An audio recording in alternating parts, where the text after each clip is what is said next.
So I'm Neville Gene here I with feel like a genie when I do that. the On a clap. bottle? Yeah, Aladdin. Is that Aladdin? Yeah. Yeah. Well, I'm You Neville. make a good-looking genie. The beard is there. The beard's there.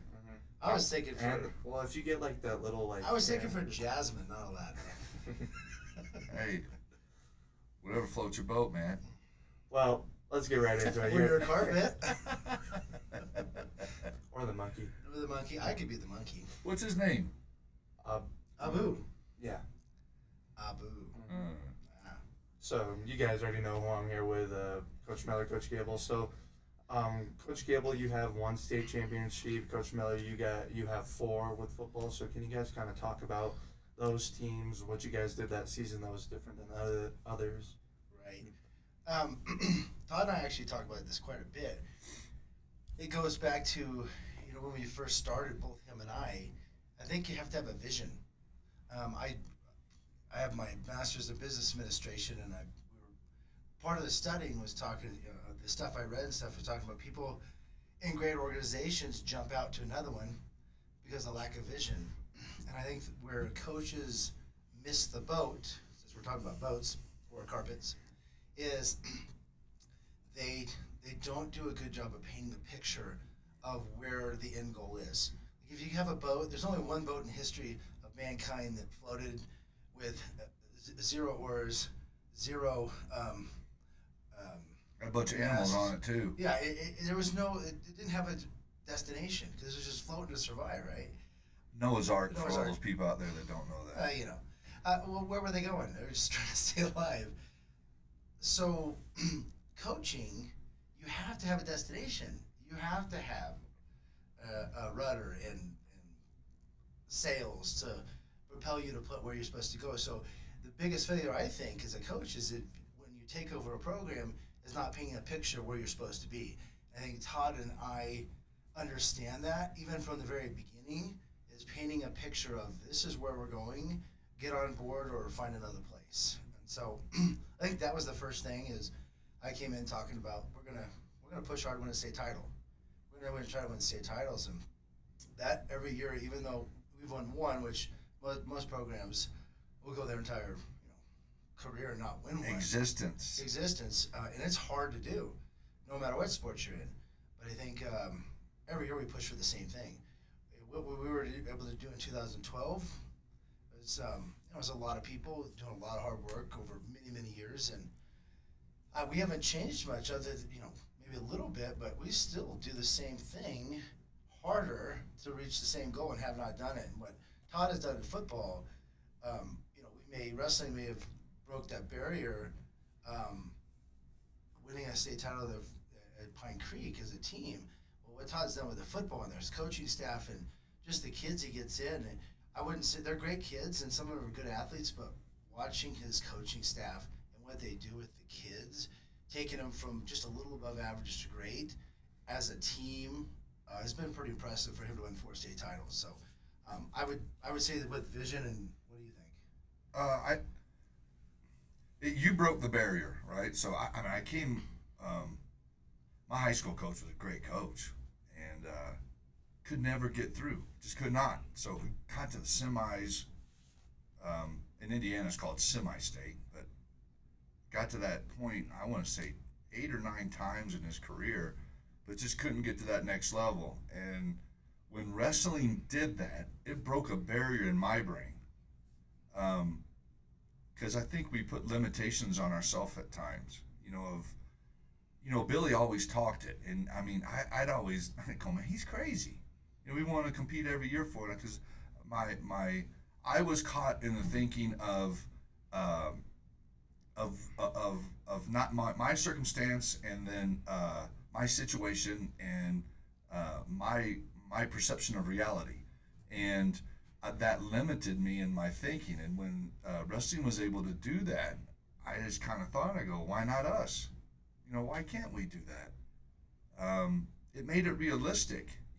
Same kids, same program with same goals, same thing. And, why can't we catch a couple breaks and do it? And, when we broke through that first year, we started out the season 1-2. And struggling, and I remember losing my mind up at Lakewood on the kids. But it was a wake-up call, and I think the good thing that both programs do, we will not accept you for who you are. So in this world of self-esteem and you accept me for who I am, we won't. Because I think we all sell ourselves short. And we want our guys to be better than what they think they can be. And we want them to be better people. And we want them to be harder workers. And if I was left to myself, I would not do much. That's true. So I think there's that's the commonality in the thought, right? We're not going to, the way they drill and the way they get ready on the mat is extremely similar to our preparation, right? Of our, we get a little more in depth in our film study and I guess the analytics of the sport, whereas, wrestling is more tactical, right? Hands-on, let's next move, then what? Whereas we get a little more scheme-wise, but essentially it boils down to both, right? Wrestling and football. Can you execute? Can you execute when it matters? Can you execute on the big stage? Can you execute when everything matters? And the thing with both sports, right? Whether you're a dude on the mat wrestling for that state title or wrestling in the back door for some points because your team needs it, right? We're both programs are asking when your name is called, when that play gets behind you and it's got your name written all over it, or you're on the mat and we need those points, can we count on you? And that's done in practice day after day after day after day, So, that trust. Did you win your first state championship? What year was that? It was 2013. Because 2012, actually it was 2000. It was 13. So you were... The year before, the year we won it. Yeah, that's right. Yeah. The year we won it, they were in the finals. They had an unbelievable team. They went against Valor Christian, who had Christian McCaffrey as a sophomore. Went nuts. He went off on him in the state finals. Now he's still playing. Right? San Francisco, the guy's a man. And I just remember we were at a wrestling tournament up in the mountains, and I was listening online, trying to keep up. And Well, this is a tribute to him, right? So, kid, Marcus Cross, who is now a SWAT member in Dallas, was an all-RMAC player at Mesa State. Fantastic football player for us. The alley, that's what he runs, right? So it's the edge of the tackle to wherever they set it, wide receiver or whatever. So it's a little window. And he would sit about 10 yards off the ball. We moved him up to 8, and we said on the snap, run as fast as you can to your alley, and he still got outran by Christian McCaffrey. Yeah. he was unbelievable. He couldn't, and that's and that's at elite. We just didn't have, we had no answers, and our kids fought and we played. Well, you had great athletes too. They just couldn't match him. No, we could. They could. It was. That team was, that's the best team I've seen since I've been here. Now that Cherry Creek defense last year was as good a defense, but as a team, me personally, now I know if you talk to Coach Wibbles, there was a Cherry Creek team back in the day that he saw that he thought was better than that, but none of those teams had McCaffrey. Last year's team, I think what Cherry Creek with the Purchase kid, and then I think his name is Brantley. Purchase went to Oregon and Brantley went to Kansas. Is you couldn't get to their edges, so you were stuck running in the middle against a kid that was going to Iowa and Colorado State. You know what I mean? So Like a meat grinder. and a meat grinder. So, you guys both, we forge great programs, but what makes how are these teams different than, because you guys have In the current ones, guys have you've built such great teams, but how was that 2012 team? Well, I'm in it. Yeah, I'm in it right now. So Billy's getting ready to do it. He's got first playoff game this Friday, so you guys better get there. D20 Stadium Friday night. 7 o'clock. 7:00. Better get there. There's not much difference. Obviously playing 5A, our kids are bigger. we're a lot bigger than we were. Stronger too, probably. We're stronger, but I think that's collectively. I think kids are getting bigger. Differences. There's not a lot. There's a thin line between greatness and mediocrity. There just really is, and I think it's the ability, like I said, to be able to perform. Right? It's a long season. We've been doing this since January, and can you find gas in the tank at the end of the season and purpose and meaning, and not getting satisfied with where you're at? I think that's huge. You know what I mean? Just a renewing of your spirit and finding some juice at the end of the season. That's extremely important. And what has changed is we don't necessarily have that one guy that's a leader. We have a lot of guys that model leadership, and they do a really good job of that. We have a couple kids that are real vocal, but I would say each one of those teams had their own identity and their own kind of who they were, what they were, and all of those things. And I was kind of just looking through the stats, and that there was teams that were led by one guy statistically that I think the 2019 team was David Moore. I don't know, rushed for over 2,000 yards, and then when you go to the undefeated team with Tommy Lazzaro at quarterback, and we had JoJo Doman, and we were balanced. So Tommy rushed for over 1,000 yards. We had a kid named Josh Odom. He rushed for, I think, over 2,000 yards. But then we threw for like 1,700 yards. So we were pretty balanced in what we did. I mean, we were still heavy run. But, and then the 2016 team, Pete Isaias, who coaches for us now, was a kid that, golly, I think he had close to 1,000 yards receiving, 18 or 19 touchdowns. And it was a big play passing game. We had Wyatt Wheeland, who now plays for Wyoming. He was a wide receiver for us, and we kind of, we started out 1-2 that season too, I believe. We lost to Chatfield and lost to Fountain Fort Carson, and I do remember that season specifically because Chatfield beat the snot out of us here at our field, and Pete sat us at the 50-yard line, the team, and he said, "We're going to play this team again, and we're going to beat them." And I go, "You're crazy." I mean, the chances of that happening, right, are just about non-existent, right? I mean, it just doesn't happen. Mm-hmm. No kidding. We draw them in the playoffs, and we played them in the semifinals, and we beat them up at their place. I remember that. So we started calling him Petey the Prophet. He was prophesizing, and that leadership kind of it galvanized us, right? So when you got a couple guys that just hate losing more than they like winning. Mm-hmm. Does that make sense? Mm-hmm. Yeah. They just hate it. They hate it. And I'm kind of hooked up that way. I don't want the guy on the other side to have the satisfaction of shaking my hand after a win. I want to look into his eyes and seeing the loss, right? David Goggins says, "Taking souls." I love it, man. I mean, that's what gets me going. The F-bomb. Yeah, we don't talk naughty around here. Nope, naughty. But that's what I like doing. Is I mean, it may sound kind of. I like seeing people break. It's really enjoyable. So, Coach Gabel, can you talk more to your 2012 Well, I would say, I was just thinking while he went over his leadership. That team I have 4 guys that went to the Air Force Academy from that group, 2 from the Navy. All of them are flying, I believe, right now for both parts of the military. And just the 2 of those guys were captains at the Air Force Academy on the wrestling team.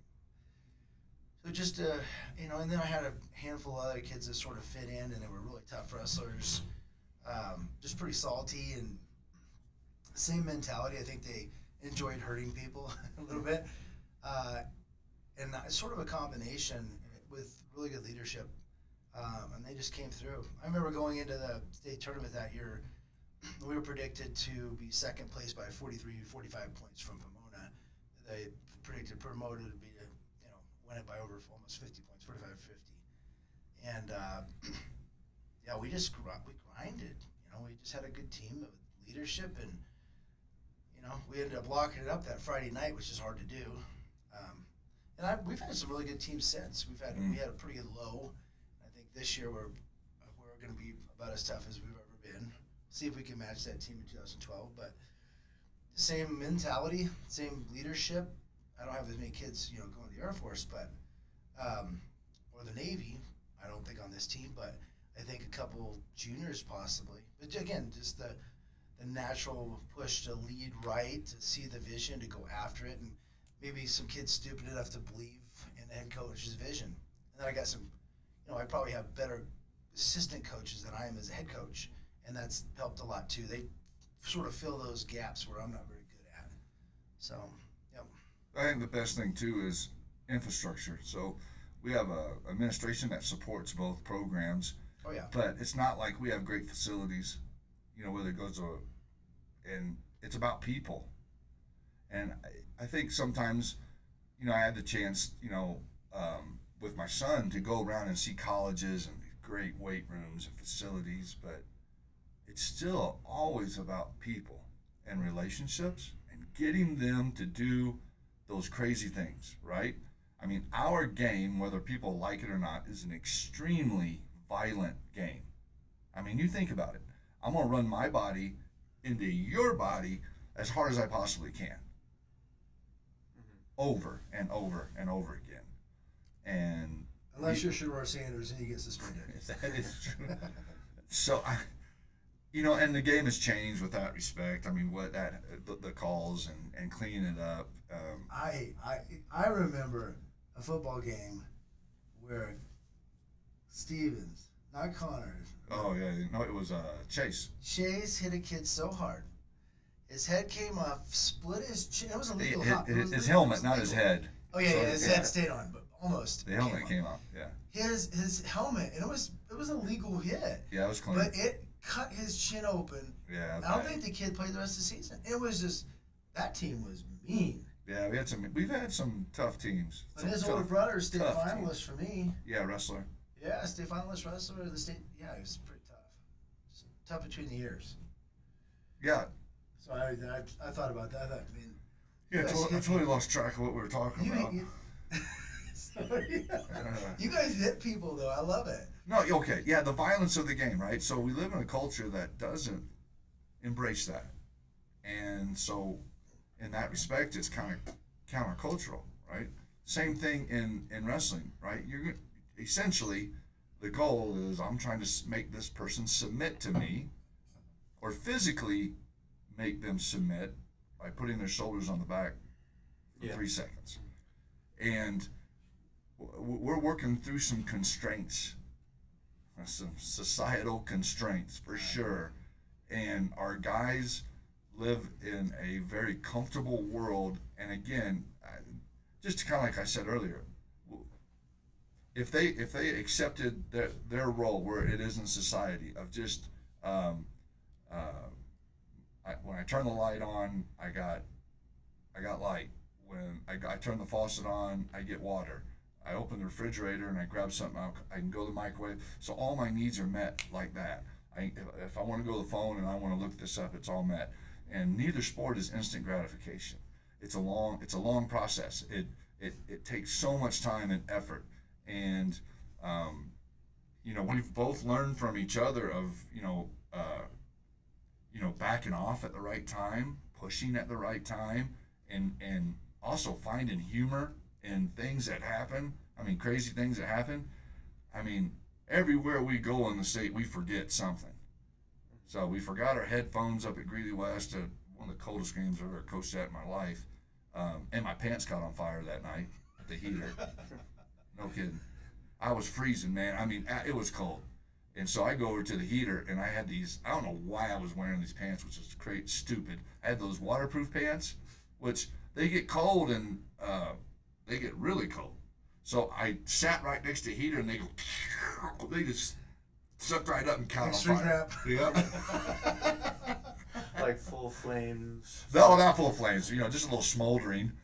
You know what I mean? It wasn't like you just had to pound on it a little bit to get the flame out. We had another coach's gloves caught on fire. He was putting it over there and caught on fire. Now we did see flames on that, and he had to do it together. But we left our footballs at a state championship once. We were so excited. I think it was our first one. Those are expensive too. $100 a ball. Ew. So Cherry Creek was on their sideline, so they got them. And they had our name all over them, and they said they didn't have them, so I think they're lying.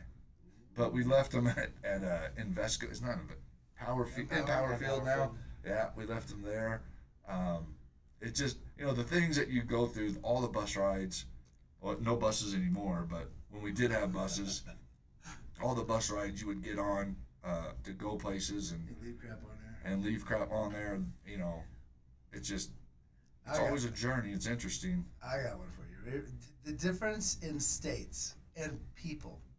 I'm a Northwest Kansas guy, and just south of Northwest Kansas, if you're good with directions, is Southwest Kansas. So I take my team early on in my career, head coach, just started. I take my team to Garden City, Kansas, to the Rocky Welton Invitational. And we're sitting around in a seating meeting. And for those of you who don't understand wrestling, seating meeting is we go in and we have all the 106 pounders, 106 pound wrestlers. And we're talking about, okay, this kid was a state champ, so he probably should be the number 1 seed in the bracket. This kid was 3rd in state last year, he should be the 2nd seed in the bracket. So you try to seed out the bracket so it's even. So half the tough kids are on the top of the bracket, half on the bottom. So we're in there, we're having a conversation. I have a freshman kid.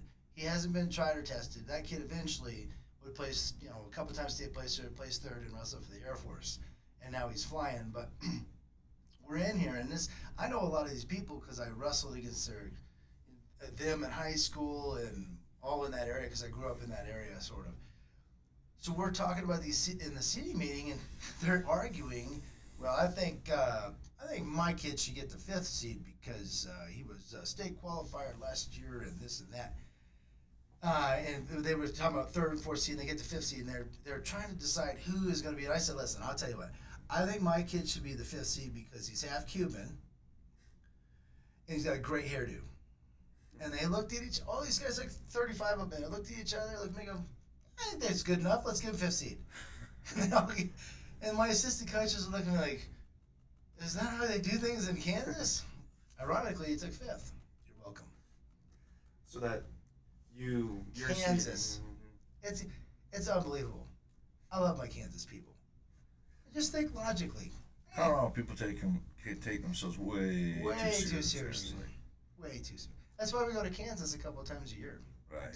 So do you guys kind of have that in your coaching, kind of just have fun a little bit, or oh yeah, you got to.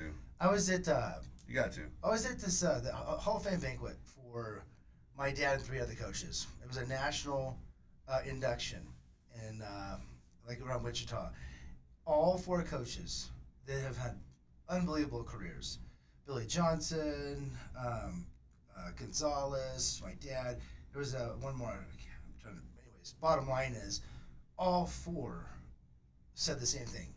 Don't forget the fun. There's got to be some fun because that's the difference between college and high school. Is college is a job, and it's a good job.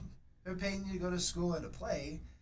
But high school, you have to have fun. And when fun's out of it, then the kids start getting frustrated. And I think sometimes I lose sight of that. So I tell you guys as seniors, hey, let me know when we need to play some dodgeball. Headshots count. Let me know when we need to go do something fun or do this or that, right? So I usually have somebody that lets me know, hey, we need to throw a little fun in here. Did your college coaches enjoy it? I just thought about that when you said that. Yeah, enjoyed running me into the ground. They were never smiling, man. My college coaches never. I don't think they ever enjoyed it. They took themselves way too seriously, and we weren't even very good. Maybe I remember Oklahoma State. I think they had a lot of fun in the middle, but you have fun when you win. Correct. But I don't know. I remember, John, if you ever watched this podcast, I remember this. It was in 2000.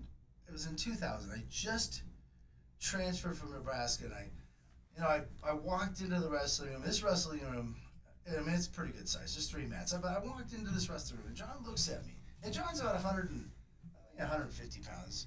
He won 6 Olympic titles, 6 world titles, 2 Olympic titles. And he just walks up to me. He looks at me, and he takes his hands like this and grabs my collarbone like this and just hangs on my collarbone. All his body weight? Picks his feet up off the ground and hangs. And I'm leaning back. And at the time, I'm about 185 pounds. And I'm leaning back and he's hanging on my collarbone. Hey, what do you weigh now? 185 pounds. One of my legs. Anyways, he's hanging right here for about 30 seconds. And I'm just trying to think. On your collarbone. Yeah. I'm like, what in the world is that? And then he hops off and he looks at me and goes, that'll do. And walked off. That was it. That was it. That was it. And to this day, I don't know if he was playing around or just having a moment. Who But it knows? was a good moment, John. First Coach. time ever stepping on the mat? Well, at Oklahoma State. I was like, all right, well, okay. So, yeah, I mean, I like to have fun, right? And so, Sometimes. yeah, the guy, I think in the first one I said we lockered numerically, and so I was 39, and across from me was 29. His name is Kurt Ringhofer. Well, Kurt used to leave his locker open all the time, so I would get like skin lube from the training room, and I would just wipe it in his helmet, right? So I'd put it all in his helmet. So when he would put it on, it just kind of oozed down, and he found out I was the guy that did it, right? So he said, I'm going to get you. And he goes, next time you do it, he goes, it's over. He goes, I'm going to get you. So he left his locker open, and I did the same thing again, right? So he starts chasing me around the locker room. And the way it was, there was a locker room, and then you went through the bathroom, or stalls or whatever, and you got to the weight room. Well, I took off running, and when I did, I jumped into a stall, and I was standing on the toilet, but I was crouched down so he couldn't see, right? So they go through, they go back, and then they figured out, he has to be on a toilet. So 3 guys got me. One guy went over the stall, one guy went under the stall front ways, and then one guy went to the side. So then they pulled me out, and they stuck all that cremagesic, that skin lube in my ear. I ended up having to go to the doctor, and they had to get it out because I couldn't hear out of it. But I went to practice and everything. I mean, I deserved what I got. I mean, I wasn't complaining. Well, having fun, let's go into our next part of the podcast, crazy coaching stories. So, I don't know, do I cut this part out? Nah. Crazy coaching stories? No, we got crazy coaching stories. All right, let's do it then. Maybe I need to cut this part out. I got a great one. So I tore my ACL in college. So it's not me personally coaching, but 2 of my coaches. That's a terrible story. No, it gets good. So I tear my ACL, right? And so I'm in the weight room lifting. I'm by myself. So I'm kind of rehabbing, starting to get back. And my linebacker coach, we'll leave the name out, but he's walking through. So he's my position coach. He's walking through. We had just lost a tough game, I think, that week. I was out of surgery, so I can't remember who we even played. And another coach walks by him, and they said something to each other. And I can't remember what, but it wasn't nice. And I was on the other side of the room. So I'm lifting, and all of a sudden, and the linebacker coach was 5'3", and the guy he said something to was probably 6'7", 6'8". They started walking towards each other, and I go, is this really going to happen? Full out fight right there in the weight room, wrestling on the ground, punching each other. So I get on my crutches and I start crutching over, and I'm going, hey, you guys okay? It was so awkward, right? But looking back, it was awesome, right? Because the defense, you got offense in football, in college especially, you got offense and defense. You don't even practice together until you come through and do some certain things, but you kind of separated. And you could just feel the tension between the two, and I was just, I never seen anything like that. It stayed with me. I didn't say nothing until now. It's gone over to at least 130 subscribers get to hear this story. But 2 coaches just physically fighting in the weight room, and it's just me looking. Who won? Do you remember? Or was there a winner? The big guy. That's like me and Bill Chance wrestling. Yeah, on the football. Yeah. The little guy, the linebacker coach got he had the he had the advantage because he was on the attack. But once physicality took over, it was done. So I got two, but I keep it in the back of my head. I'm like, they're really not coaching stories, but they're good. And I have to make fun of my dad because so my dad was coaching, and he got in the shower at the end of practice, and his underwear disappeared. This back in the day, I think he still wears the same whitey tighties. So I got 12 pair. You got 11. Is that okay? So January, February, March. inside out, outside in, front to back. Anyways, so his underwear, he can't find them. And this is where wrestling is in winter. It's cold out. Next morning, I believe I was a freshman. I'm coming up to the school. It's cold outside. There's snow on the ground. I look up the flagpole, and his underwear are frozen in the flag. That's like awesome. up at the top, like it's the American flag. Yep. And I thought, St. Francis, America, baby. I'm like, I think that's my dad's underwear. Golly, there was stars and stripes on that thing. You better believe it. Okay, that was the first one. The second one, this is a good one. So we decided to take a cruise this summer for my wife's and my 20th anniversary. This year? We made it 20 years. Oh. Hey. She kept me around for 20 years. Miracle. Anyways, we go on a cruise, and I called my parents up and say, hey, let's go on a cruise together. And they're like, okay, let's go. So we put 2 kids in with their room, Brody and Riley. Brody's my 10-year-old. He has so much energy. He's moving in his sleep. And then we had the other room with the other older 2 girls. So it's a 4-night cruise to the Bahamas. So we're cruising night 1. The next morning, wake up, my dad's got a cut on his eye, like right here. And I'm like, Dad, what's going on? Well, your son had a cell phone, and on cruises, the beds come up down out of the ceiling. And so you can look over down on the main bed where the adults are at. Well, my son was on his phone, leaned over, and the phone fell off and hit my dad right here and cut his eye open. So his eye is black and blue the next morning. And my dad thinks this is hilarious. He's loving it because he loves grandkids. And so we're joking about it. I'm like, Brody, don't drop anything on Grandpa again tonight, because they went to sleep that next night. The next morning, my dad hobbles into breakfast. He's hobbling. I said, Dad, what's going on? He goes, well, Brody fell off the top of the bed in his sleep, and his knee landed on my thigh, and he gave me a Charlie horse. Hit him in the thigh. He's hobbling half the day, and he hobbles anyways because he's got 2 fake hips and 2 fake knees. Every time he goes to the airport, it's beep, beep, beep. But anyways, so this, I don't know what happened next night, but the last night, we're laughing, Brody, please make sure Grandpa's alive by tomorrow morning. Well, on cruises, you can opt where you put all your luggage out in the hallway and they take it and load it, right? You just keep your clothes you're going to wear the next day. Yep. Well, and they were just joking when they were telling everybody about this, hey, just make sure that you have a pair of clothes so you don't have to walk off naked from the cruise because you packed all your stuff. Well, the next morning, they're supposed to meet us in the hallway, and there's no dad and mom or 2 kids.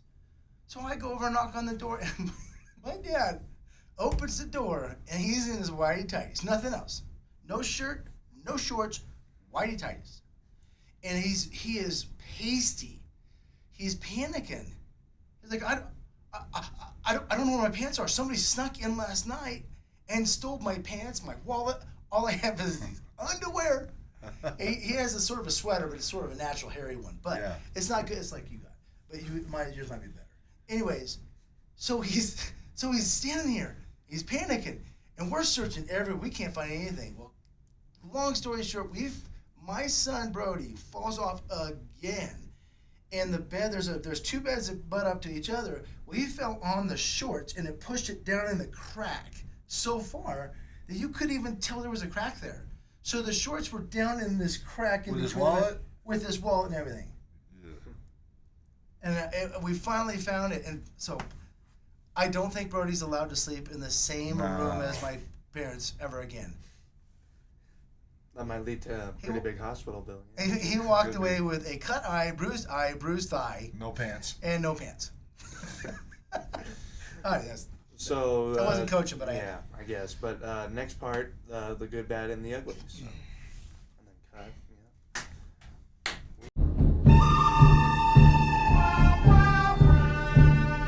I lied. We're not gonna do the good, bad, the ugly. We're just gonna go into the questions. Yes, questions. So seriously, not You a didn't stupid lie. question. You were just Yeah. misinformed. Seriously, not a stupid question. So this is from Cooper. He's a senior. Coop dog. How do I get girls? Don't call me. So, in college, I'm not kidding. They called me Babe Away because everywhere I went, the babes went away. like the bear spray. Yeah. Maybe worse. Maybe like wasp spray or something. That you can shoot that from like 600 feet. I'm not the guy for advice on that. Well, you guys are both married, so you guys have to. Have Dumb some- luck. The chances of me getting married was like hitting the Powerball. It was. How do you get girls? In this culture, it don't take much because the guys are such wimps. Just having the courage to talk to someone and being able to handle a conversation. You came out of that very spotless. I was wondering where you were gonna go with the. It doesn't take much, but that was perfect. That was smooth. That's your brain. You got to deal with that. That was good. A lot of edits. I'm just saying that That was good. if you want to be a guy that is just willing to talk, have a little masculinity about you, you know what I mean? Treat people with respect, treat women with respect. I think that you'd probably have a pretty good chance of going on multiple dates, which is always beneficial. I had a guy call me and ask me if he could ask my daughter out. Recently? Yeah, well, a little while back. They're not dating anymore, but I was impressed he actually asked. Yeah. But yeah, I just said I'm two conditions: treat her with respect, open her doors, and he did. So I would agree with Todd. I mean, I just get a game plan and ask, but be the guy that's respectful, that loves on him, that treats him with respect and honor, and you know, in a culture where we're sort of taught it's okay not to do that. I think guys should be old school and do the right things. And I'm so far from, I don't text or do, I mean, I couldn't imagine the dating scene because, you know, I graduated in 1991. You actually had to talk to her. That was the check yes or no. Yeah. Hey, do you like me? You want to go out? Here, yes or Right. no. So, I mean, and my brother he would make so much fun of me. There was a girl that kept calling me in high school. We called her the phone bandit because she would always just call, relentless. She was relentless, man. I mean, I had to, it was terrible. If you're listening to this now, She doesn't know who she is. She didn't know we called her the phone bandit. But there weren't that many girls that call me, so you're really cutting down the it's down to 3. maybe one. One includes your mom. Mom, Jill, phone bandit. Thrown it. Anyways, you had to talk to them, and you had to. The fear of rejection was not over this stupid thing, right? It was face to face, and you just got to get over it, you know. And you And had the to talk cord to- phones, Yeah, the see-through ones. yep. And I mean, seriously, I'm not the most perceptive person. Like, I don't have much sonar or radar when it comes to women. So, like, even if a woman actually did kind of like me, I couldn't tell you. He still doesn't know if his wife likes him. How long did that Touch take? and go every day. Every day. Oh, well, How long you been married? my dating career was not. I dated one woman ever, and I'm married to her. So she's the only one that went on multiple dates. So I said, let's go take a run at this. Courthouse, here we go. Yep. I dated her for I think 3 years before we got married, and through college, and we got married. We got married before her student teaching, So we got married, and she still had a semester, and then Ain't I had nothing my, but a ham. and then I had my first job. So I was teaching, living in. It was odd because we got married, and she was doing her student teaching in Chicago, and then I was living in Rantoul in an apartment. So we just got to see each other on the weekends for about the first, I don't know, 5 or 6 months. I met my wife at this high school. But you've had Yeah, I dated a you little had a dating life. Yeah. I mean, I wasn't like a dating Right. specialist. But when I got here, I met my wife at a staff barbecue. Chicken wings,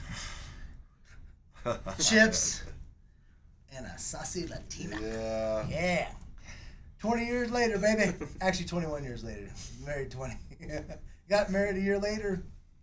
We tried to keep it quiet until we were driving somewhere. We were driving to a restaurant to eat dinner on a date, and Jason Mitchell pulls up right next to us. He's a senior in high school, football player, wrestler, and I look over and he's like this. Yeah. And you could hear him through the window screaming. Gig was up after that. Yeah. So one student busted up the whole Yeah, students. they all knew. Friends. That's Justin and Jason Mitchell, right? Yep. Yep. Jason, the oldest. So basically, don't ask you guys about dating advice. Is that? Not if you want advice. Or Well, quality. I think I gave advice of Well, just, good advice, like- yeah.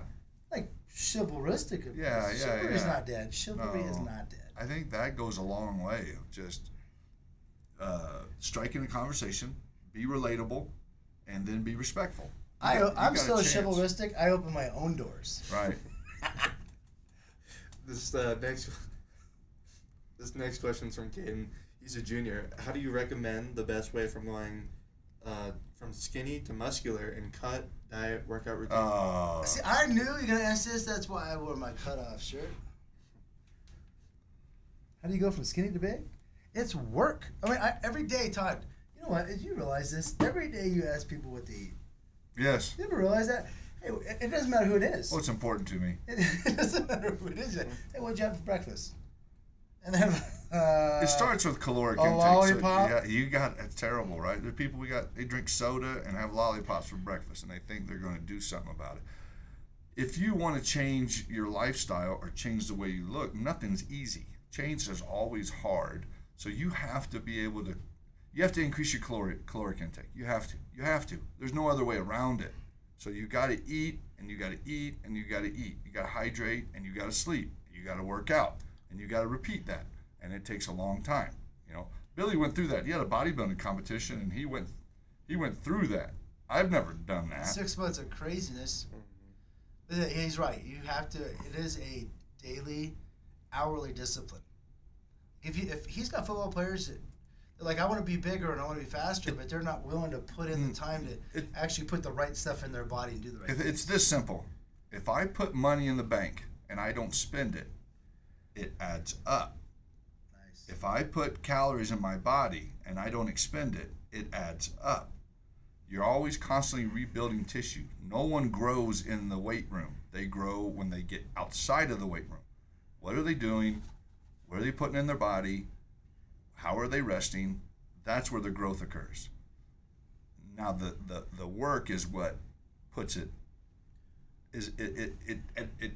puts the formula together, right? But it's just a process, and it's long, and it takes time, and you got to be diligent. Well, everybody wants the result.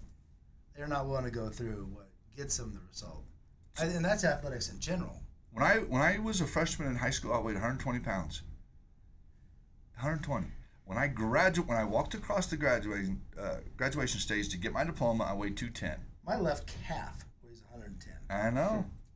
So, and then some of it was I grew, in height, in which I think an inch is 10 or 15 pounds, something like that. And Coach Gabel he knows people's weight as soon as he sees them just from wrestling, right? He's almost, I've never seen you more than 5 pounds off on a kid. You can tell, right? I'm not that good, but I can kind of tell, where a person's at. 241, Neville. Ooh. Well, That's exactly good. what you weigh right now. That's pretty good. Is That's it? pretty good. 241.7. Wow. What about me? You're a little harder because with or without hair. I got you see, with hair, I got a lot of back hair. Has it been recently waxed? No. Go with hair. Go with hair. Make it You're over 2. Yes. It's probably 221. 220 last night. I'm telling you, he's on the Wow. dot all the time. That's impressive. That's with back hair. Yes. Okay. You should open up a. Hey, I got a great quote. Can I do a quote? Yeah. All right. Let's go. Idiotic quote of the week. Okay, wait. Nothing is impossible unless you can't do it. It's true. That's a very good quote. Yeah. Especially with this last question. That's a very good. It is. Yeah. Nothing's impossible unless you don't do it Well. or can't do it. Pretty good quote. Good to remember. Good to sleep on. Okay, so if you guys are watching this stuff and you like it, please subscribe, click on the like button, and share it. Let's grow this bad boy. Get a bigger space, maybe. I like this space. I like this space. It's nice. Now, It's if we nice. add people in here, it might be. If we had Steve Moran, there'd be holes in the wall and stuff. We need to bring in a guest A guy. guest appearance, yeah. Guest appearance. Well, now they know what to look forward to. So, well, that should do it for today. Pretty good one. So. There you go.